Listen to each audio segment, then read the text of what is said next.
Alright, disassembly, reassembly, the carbon 15, or the Bushmaster carbon 15 Type 21S. Okay, it's the 223 caliber pistol based off the AR-15 series of weapons. Alright, first off, I've already got the magazine removed, so we don't have to do that. I'm going to make sure the weapon is clear.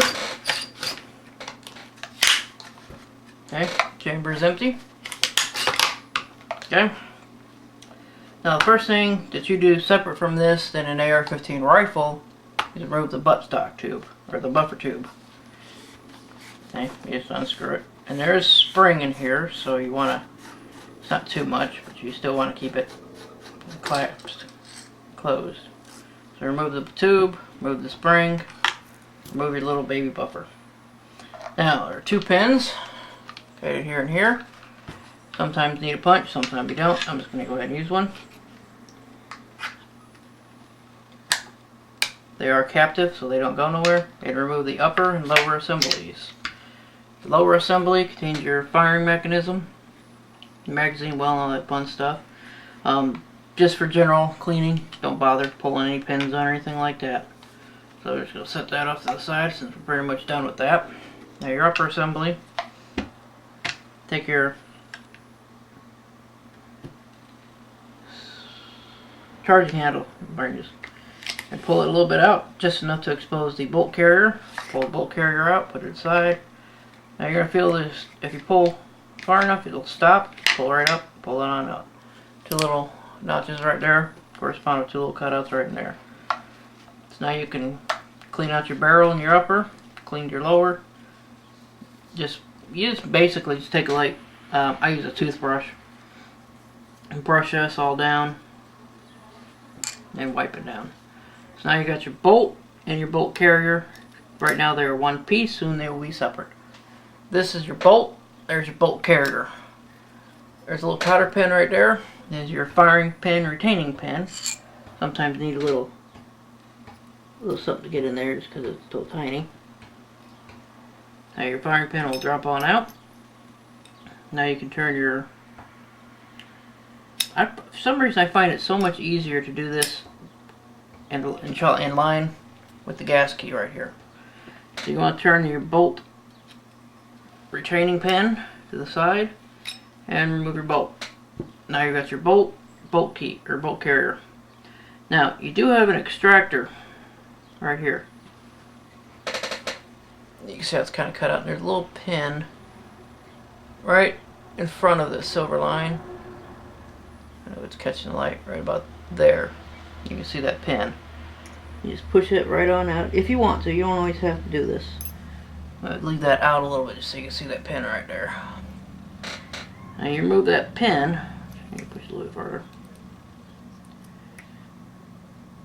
And you can remove your extractor, clean underneath it. There is a little spring right there at the end of that thing. And there you go. Assembly is in reverse order. If you remove your extractor, now I'll put that back up. Now the extractor, there's a difference between an extractor and ejector. The extractor is right here. The ejector is that little pin sticking up on the bolt face. What the extractor does, say my finger's the extractor, here's the case, is it grabs hold of that lip and the extractor just pulls it out. Now my thumb will be the ejector. The ejector is a little spring-loaded pin. And as long as that round is against the bolt face, that pin is down with anything in front of it. So it's in the chamber, the neck is against the chamber walls, it's holding that pin down. So when it comes out, that pin is trying to push it out. It can't push it out because of the wall of the case or the chamber. And so the extractor is pulling it while the ejector is trying to push it out. And basically that's exactly what happens. Okay? It just pushes right on out like that. Just for some fun. Now, your gas key is always facing up. So your extractor always faces outwards from it. To the right. Okay? The extractor always points in the way of ejection. So if you have a left-handed rifle, your ejector is actually going to be the opposite side. But this ain't left-handed, so You just want to line that hole up in there. Now this hole right here actually is what the firing pin goes through, which is kind of neat. Keeps everything all together. So again, for some reason I just find it easier to put it in the wrong way, rotate it bolt forward and then rotate it. I just think my fingers get to it easier. Now drop your bolt, your firing pin in. You can just drop it in. Most times it'll go. Sometimes it'll get caught on these little slots on the sides. So a lot of times I'll put my hand over it and just drop it right in there. Replace your firing pin retaining pin, which sometimes will give you a little bit of problems just because it's the way it's built. Sometimes you gotta give it a little wiggles and stuff. Just don't want to go on the other side.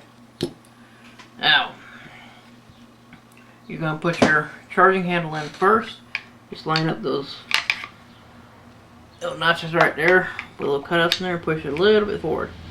Now, put your gas key right in that slot on the charging handle. You just slide it all in together. Don't get your finger stuck in there. Replace your lower assembly on top of it. Put your pins back in. Put your buffer back in.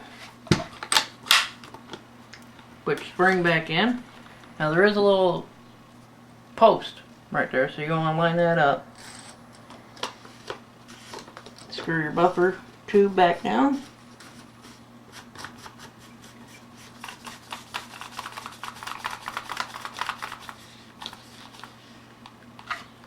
Do a functions check. Okay, fires. Well, repeat. Yep. Got your safety. Safety's functioning. There you go.